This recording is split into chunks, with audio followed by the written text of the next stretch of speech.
Audio Jungle. Audio Jungle. Assalamualaikum warahmatullahi wabarakatuh. Waalaikumsalam. Selamat pagi. Pagi. Alhamdulillah sehat semua ya. Dalam keadaan apresiasi Rosa. Nah, beberapa minggu yang lalu kita sudah tahu 3 tingkatan apresiasi. Apa saja coba? Empati, terus estetis, terus kritis. Nah, ketika kita pada taraf apresiasi paling rendah, itu sifatnya masih egoistis, masih individualistis, masih senang dan tidak senang, suka dan tidak suka, dan masih perasaan luar saja belum sampai ke pikiran, hanya perasaan luar. Itu apresiasi empati. Ketika siswa hanya diajari apresiasi empati, itu hanya ngajari suka dan tidak suka. Anak hanya diajari cuek atau tidak cuek. Anak hanya diajari egoistis. Anak hanya diajari menjadi kaum mudah menghina, mudah mengejek, atau sebaliknya dia mudah memuji atau mudah empati. Oleh karena itu, hati-hati ketika apresiasi tingkat empati. Siswa harus diajari apresiasi yang estetis. Bahkan ajari apresiasi yang kritis. Kalau hanya tingkat empati, itu kita akan mengajari orang yang suka demo. Orang yang suka bandel. Orang yang semaunya. Orang yang jijik dengan orang lain. Orang yang pokoknya liar. Orang lain itu sebagai liar, the other. Ya, dia the other. Oleh karena itu, bahaya ketika anak hanya diajari apresiasi empati. Ya apa enggak? Semakin dia diajari nonton film yang, silakan, diajari nonton film yang dia akan semakin marah pada tokoh yang tidak dia sukai, lah ini semakin ngajari anak-anak itu egoistis. Oleh karena itu, sebaiknya guru ketika mengajari apresiasi harus naikkan ke tingkat 3, yaitu tingkat kritis. Ya. Nah, tingkat estetis ini ngajari anak untuk bagaimana melupakan yang baik dan yang salah, melupakan yang dia suka dan tidak suka, menghindari dia egois, menghindari dia individual, menghindari dia tidak mudah berontak, tetapi sudah mulai menyatukan antara yang dia baca, pikiran, hati, dan perasaan. Jadi muncul keindahan di sana. Ajari anak untuk mengenal harmoni ya. Minggu lalu kita sudah mengenal bahwa keindahan itu dibangun lewat apa? Koherensi. Terus kohesi. Terus apa lagi? Koherensi itu keterpaduan. Keterpaduan dari unsur-unsur. Unsur-unsur itulah yang namanya kohesi. Perpaduannya namanya koherensi. Yang ketiga, harmoni. Harmoni itu keseimbangan antara unsur-unsur yang menyatu tadi. Jadi urutannya sebenarnya kohesi, unsur-unsurnya ada apa enggak. Yang kedua, kohesi ini menyatu apa enggak, itu koherensi. Baru harmoni. Harmoni itu keseimbangan antara satu dengan yang lainnya. Keseimbangan. ibarat makanan, ini pedas, ini nggak pedas. Ada keseimbangan di sana. Ya, ada keseimbangan itu namanya harmoni meskipun terjadi koherensi. Ya, seperti makanan, lontong balap, ya kan? Itu kan koherensi.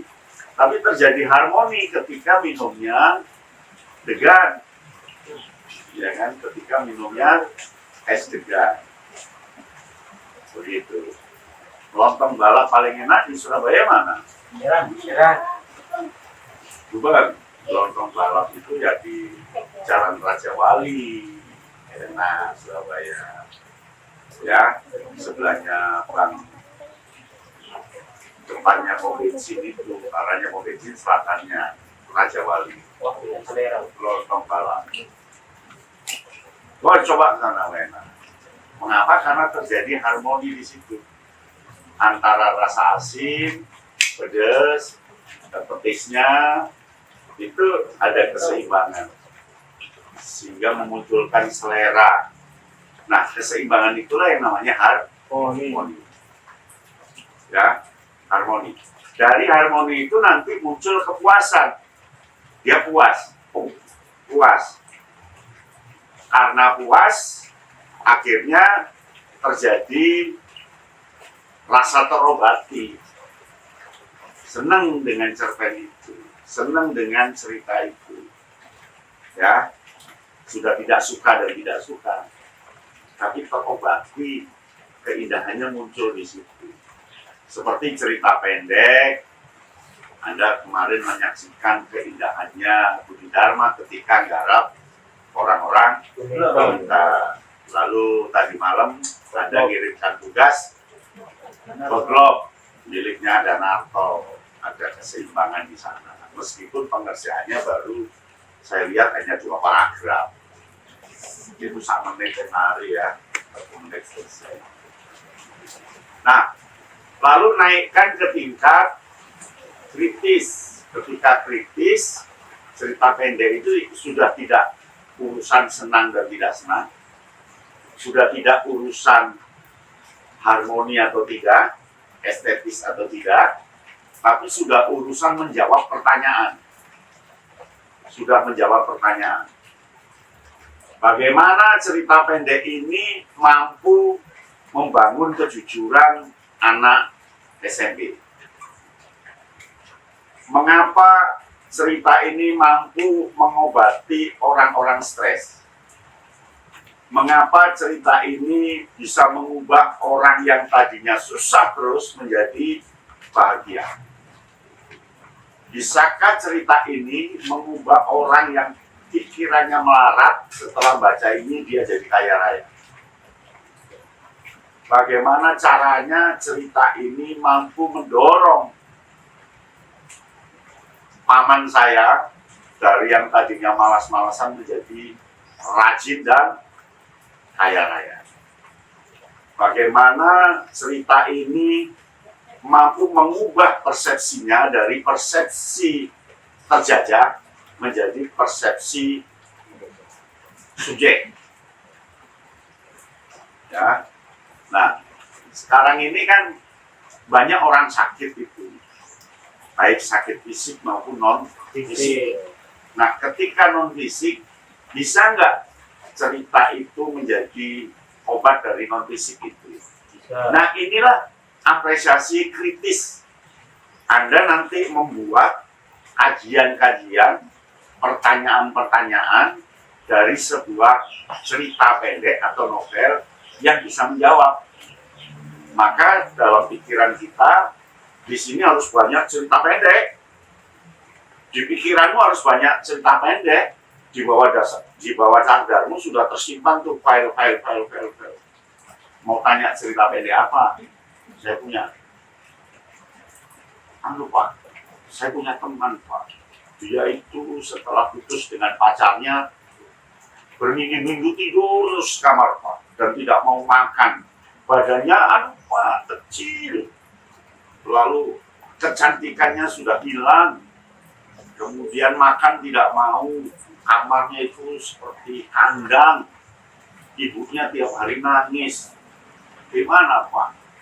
Coba judul cerpen ini. Ya, baca cerpen ini. Nah, suruh baca, dilempar. Nggak mau kan dia? Nggak mau. Dilempar. Kasih lagi, dilempar. Gimana caranya ya? Akhirnya ketika menjelang tidur, oleh ibunya dibacakan. Bacakan dari luar jendela, dikasih golongan gitu. Bagus. Kok bagus?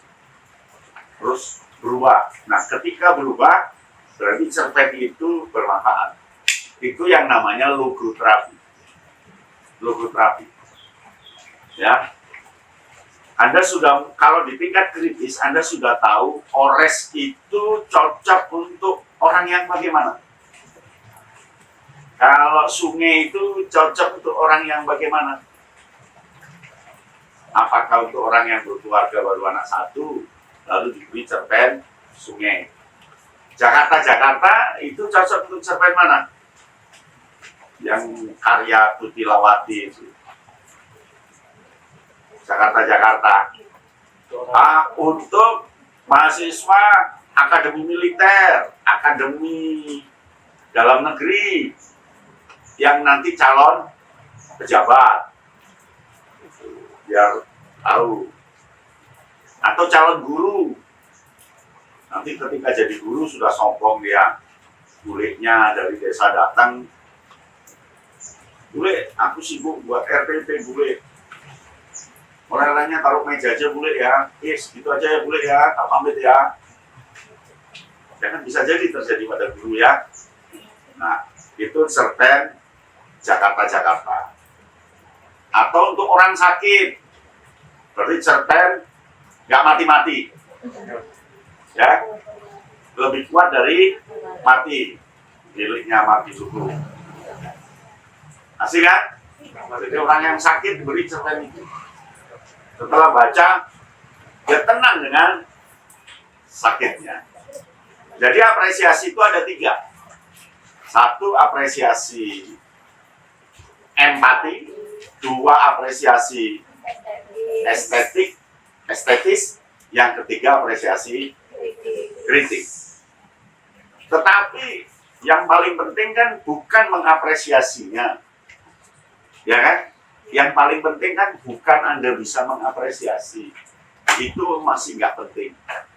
Tapi yang paling penting kan bagaimana apresiasimu itu dinikmati orang, bagaimana apresiasimu itu berdampak, ya? Bagaimana apresiasimu itu punya kekuatan yang hebat untuk orang lain. Nah, oleh karena itu apresiasimu tidak bisa hanya 2 paragraf. Latihannya sudah cukup 4 kali. Nanti ke depan apresiasimu itu harus dimuat di Kompasiana atau di web mana ya harus 10 paragraf. Jadi dia harus mengandung imkah.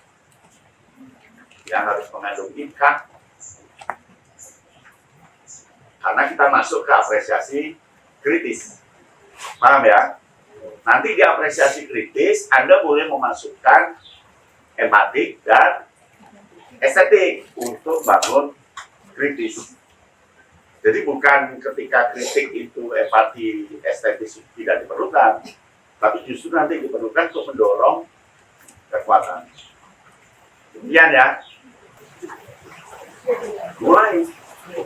Jadi refleksi dari materi kali ini mengenai macam-macam apresiasi prosa, yaitu ternyata ada 3 jenis apresiasi prosa. Yang pertama yaitu apresiasi secara empati. Nah, apresiasi secara empati ini dimaksudkan itu dan mendorong perasaan suka tidak suka terhadap cerpen atau prosa yang terus kerja.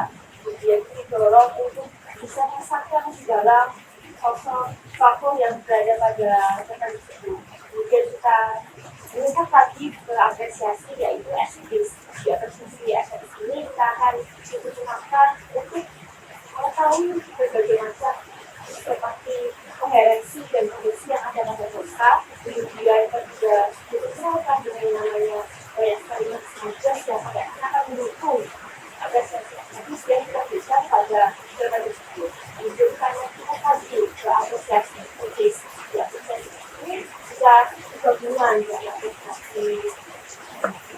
empati dan juga apresiasi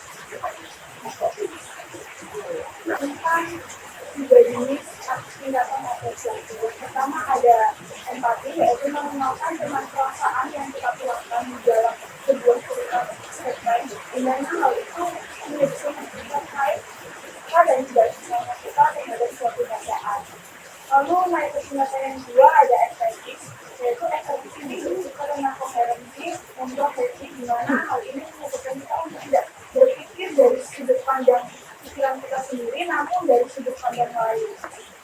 Yaitu di mana hal ini bersifat formalitas.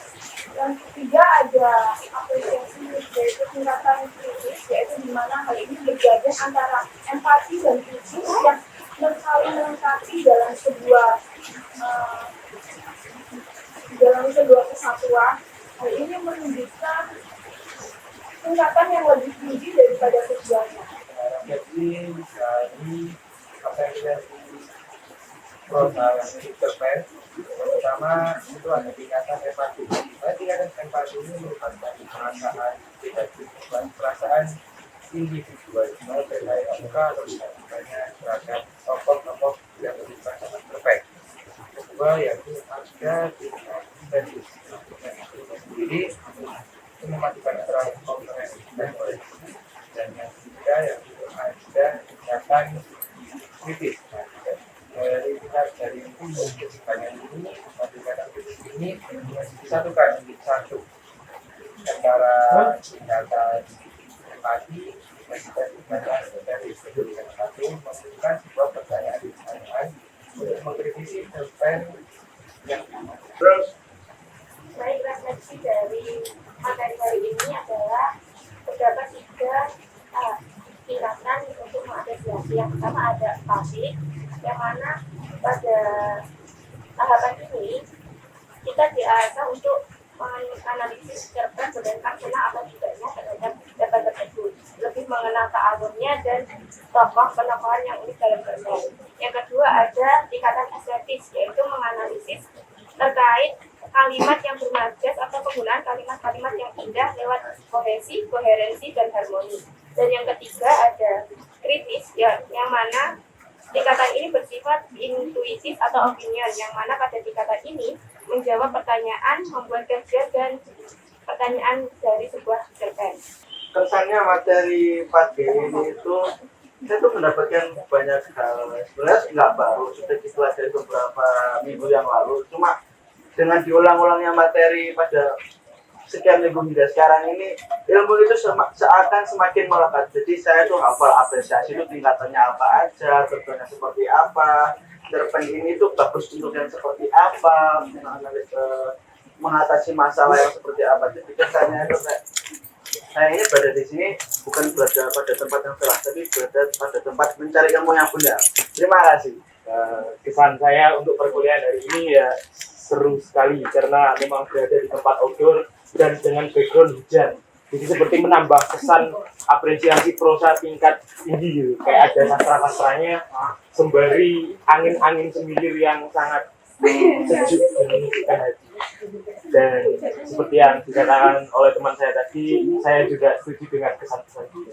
Terima kasih. ya, Pesan saya pada mata kuliah hari ini, saya bisa menambah ilmu lagi, walaupun dari kemarin bahasnya kita sama, tapi dengan adanya pengulangan lagi ini bisa melekat di dalam mata. Jadi pesan saya hari ini bisa menambah ilmu baru, bisa bareng-bareng teman-teman dan sangat seru. oke, cukup ya tepuk tangan. Audio Jungle. Audio Jungle.